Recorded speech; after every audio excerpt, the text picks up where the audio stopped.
Hospital open చేశారు కదా sir రాష్ట్రం అంతా. అయితే మీ అభిప్రాయం ఏంటి సార్? బ్రహ్మాండం. లేనాడి పక్క చక్కగా పెడతామే. నేను ఎప్పుడో 6 నెలల క్రితం విజయవాడ మహానాడు రోడ్లో ఇద్దరు రిక్షా కార్మికులు కూర్చొని మాట్లాడుకుంటుంటే విన్నా నేను. 5 రూపాయలతో అన్నం తెచ్చుకునేవాళ్ళం, 5 రూపాయలతో అన్నం తినేవాళ్ళం, 80 రూపాయలతో క్వార్టర్ తాగేవాళ్ళం.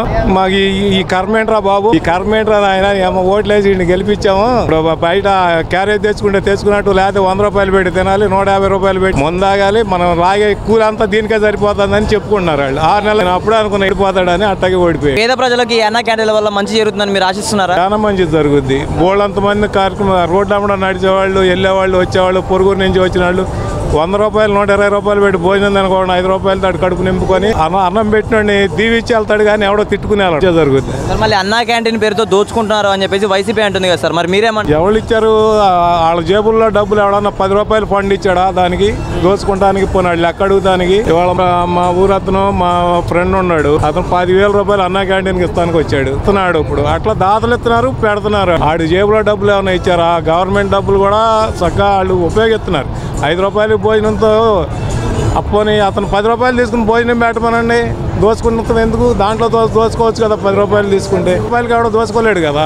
10 రూపాయలకి అయితే దోచుకోవచ్చాడు, దోచుకుంటాడేమో చూద్దాం. టీడీపీ వైసీపీ మీద కేవలం కక్ష సాధింపు చేస్తుందని చెప్పి ఆరోపిస్తున్నారు. దేనికి కక్ష సాధింపు చేస్తున్నారు? ఇప్పుడు కక్ష సాధింపు అంటే ఎట్లా ఉంటుంది? ఆడు ఎవడన్నా నాబోటాడు మాట్లాడితే తీసుకెళ్లి జైల్లో పెడడానికి రెడీ అయ్యాడు. ఇవాళ ఎవడన్నా ఉంటే ఇప్పుడు ఎవడన్నా జైల్లో పెట్టారా? ఇంతవరకు ఎవడో జైల్లో పెట్టాల. ఎవరికాళ్ళు యాంటిసిపేటరీ బెయిల్ తెచ్చుకుంటున్నారు, పక్కన ఉన్నారు. ఇప్పుడు ఇళ్ల మీద దొమ్మికి వెళ్ళారు, ఆఫీసుల మీద దొమ్మికి వెళ్ళారు, ఆఫీసులు తగలబెట్టారు. మరి వాళ్ళందరూ పారిపోయి దాక్కొని ఎక్కడెక్కడో ఉన్నారు. బయటికి రావట్లా, యాంటిసిపేటరీ బెయిల్ తెచ్చుకుంటున్నారు. మరి ఆ రోజుల్లో దెబ్బలు కొట్టి మళ్ళీ వాళ్ళ మీద కేసులు పెట్టేవాళ్ళు, దానికి దొరుకుతున్నారు వాళ్ళు. ఏం చేస్తాం మరి? మా కర్మ. కూటమి ప్రభుత్వం వచ్చి 2 నెలలు గడిచింది, ఇప్పటికీ ఎలాంటి ఒక పథకం కూడా అమలు చేయలేదు అని చెప్పేసి జగన్ అంటున్నాడు కదా సార్. ఏం చేయలేదు? ఏది 7,000 రూపాయలు ఇస్తాన్నాడు, ఇచ్చాడు కదా. తర్వాత 4,000 ఇచ్చారు కదా, ఒక్క రోజుతోనే ఇచ్చేసారు కదా. అన్నా క్యాంటీన్ ఇచ్చాడు కదా. మరి ఇంకా అదేది డిఎస్సికి సంతకం పెట్టి డిఎస్సికి అమరావతి రెడీ చేస్తున్నారు. ఇంకో మెగా డిఎస్సి ఉచిత బస్సు ప్రయాణం ఇప్పుడు ప్రకటిస్తానంటున్నారు కదా. అవన్నీ చేస్తారు. ఒకసారి పెళ్ళవగానే పిల్లడు పుట్టాడు కదా, టైం పడుతుంది. 9 నెలలు ప్రెగ్నెంట్ రావాలి. గతంలో పవన్ కళ్యాణ్ గారు అధికారంలోకి రాకముందు ఎగిరెగిరి పడ్డారు. తీరా అధికారం వచ్చాక రాష్ట్రంలో జరిగే దాడుల గురించి ఎలాంటి మాట లేదని చెప్పి సైలెంట్గా ఉంటారని చెప్పేసి వైసీపీ అంటుంది కదా. కళ్యాణ్ మీద దాడి చేశారు, వాళ్ళ కార్యకర్తలను చంపారు, తెలుగుదేశం కార్యకర్తలను చంపారు, అందరి మీదకి వెళ్ళారు. ఇవాళ ఆయన ఒక అధికారంలో ఉన్నాడు. ఆయన ఎవరిని చంపారు? జనసేన వాళ్ళు ఎవరి జోలికి వెళ్ళారు? ఇంకా తెలుగుదేశం వాళ్ళ ఆరుగురిని చంపేశారు. నిన్నగాక మొన్న చంపేశారు కదా కర్నూలులో ఆయన్ని, ప్రెసిడెంట్ గారిని. ఇలా మరి ఎవరో ఏం చేయలేము దానికి. ఇంకా గతంలో జగన్ గారు చేసిన అప్పుల వల్లే సూపర్ 6 పథకాలు అమలు చేయలేకపోతున్నాం అని చెప్పి చంద్రబాబు గారు చెప్పారు సార్. దాని వల్లనే లేట్ అవుతున్నాయి. మళ్ళీ ఈయన నిదానంగా ఒక్కోటి తీసుకొని పెట్టుకుంటూ వస్తున్నారు. కనీసం ఆడు మంగళవారం రిజర్వ్ బ్యాంక్ అప్పుకి వెళ్ళేవాడు. ఈయన వచ్చినాక ఒక్కసారి వెళ్ళాడు. ఈ 2 నెలల్లో ఒక్కసారే వెళ్ళారు, మళ్ళీ వెళ్ళలేదు. మరి అది సంపద సృష్టి అంటే. అప్పుకెళ్ళి పథకాలు ఇవ్వట్లా, ₹1 సంపాదిస్తున్నారు. అది చంద్రబాబు నాయుడుకి అప్పుతాను. తల్లికి వందనం ఇవ్వకుండా ఈ ప్రభుత్వం ప్రజల్ని మోసం చేస్తుంది అని చెప్పి జగన్ అంటున్నాడు కదా సార్.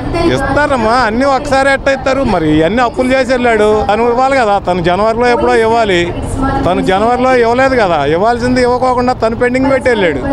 అందువలన అది లేట్ అవుతూ ఉంటాయి. ఇవన్నీ డబ్బులు వచ్చినాక ఒకటి చేస్తుంటారు. లోకేష్ గారి రెడ్ బుక్ రాజ్యాంగాన్ని అమలు చేస్తున్నాడని చెప్పి జగన్ అంటున్నాడు కదా. రెడ్ బుక్ రాజ్యాంగం ఓపెన్ అయితే ఒక్కడుండడు. రాజ్యాంగం ఓపెన్ అయితే ఒక వైసీపీ కార్యకర్త కానీ నాయకుడు కానీ ఉండడు, మొత్తం పారిపోతారు. ఇప్పుడు అధికారులే చూస్తున్నారు. పిఎస్లో ఉన్నారు, వాళ్ళు ఎన్ని చేశారు? వాళ్ళందరూ విఆర్లో పెట్టారు. విఆర్లో పెడితే వీళ్ళు టూర్లు వెళ్తున్నారు. వద్రాబాబు వాళ్ళ నుంచి వచ్చి ఇక్కడ కూర్చోండి, పొద్దున్న 10 కాడి నుంచి సాయంత్రం 6 దాకా కూర్చొని సంతకాలు పెట్టి వెళ్ళండి. పనిష్మెంట్లు అంటే అట్టా ఉంటాయి. కక్ష సాధింపులు అంటే అవి కాదు, కొడతాం కాదు, తిడతాం కాదు. వాళ్ళు ఎట్లా చేయాలో అట్లాగే రూల్ ప్రకారం చేయాలి, అట్లాగే చేస్తున్నాడు చంద్రబాబు. అది చంద్రబాబు అండి. గతంలో 5 సంవత్సరాలు జగన్ గారి పరిపాలన చూశారు. ఇప్పుడు కేవలం కూటమి ప్రభుత్వం రెండు నెలల పరిపాలన చూశారు. దీనికి కంపేర్ ఏంటంటారు? ఈ నక్కకి నాగలోగానికి ఉన్న తేడా అది. ఈ 2 నెలల్లో ఎవడి మీద నా కక్ష సాధింపు కానీ, ఒకడి మీద ఒక తప్పుడు కేసు పెడతాం కానీ, ఇంకోటి కానీ ఉందా? వాళ్ళు రోజు తప్పుడు కేసులే కదా పెట్టేది. పెద్ద నాయకులు, జిల్లా స్టేట్ ప్రెసిడెంట్ కాడి నుంచి మొదలెట్టి సామాన్య కార్యకర్త వరకు రోజు కేసులు పెడతాం, తీసుకెళ్తాం, లోపలేస్తాం. వాళ్ళు నానా సాగు. ఇప్పుడు ఏముంది? ఇప్పుడు ఏం లేదు. వాళ్ళు శుభ్రంగా మాకన్నా ఫ్రీగా తిరుగుతున్నారు. మాకు ఇంకా బాధ్యతలు ఉన్నాయి, వాళ్ళకి బాధ్యతలు లేకుండా తిరుగుతుంది సిపి కార్యకర్తలు.